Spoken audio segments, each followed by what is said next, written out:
Arestado ang isang lalaki nagsusugal sa Caloocan at nahulihan din umano ng hinihinalang shabu. Inaresto rin ang kanyang misis na nagtangka umanong suhulan ang mga pulis para palayain ang kanyang asawa. Laging una ka sa balita ni Bea Pinlac, exclusive. Nakangiti pa ang babaeng ito. Ilang segundo lang matapos niya suhulan umano ng 3,000 piso ang pulis na to sa Bagong Baryo, Caloocan. Na-aresto namin kayo sa salang bribery. Pero natanggal din agad ang ngiti niya nang hindi umubra ang kanyang alok at arestuhin siya ng pulisya.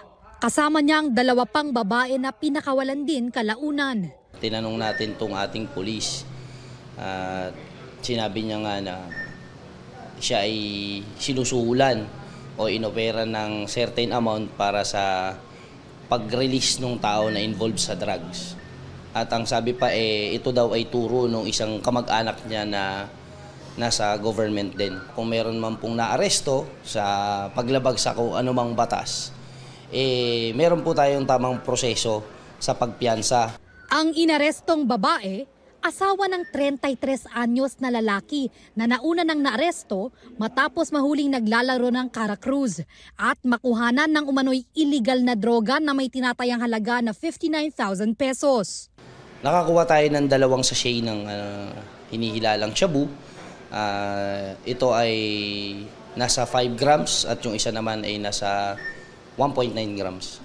Hindi nagbigay ng pahayag ang babae. Ang asawa naman niya, aminadong matagal nang gumagamit ng illegal na droga.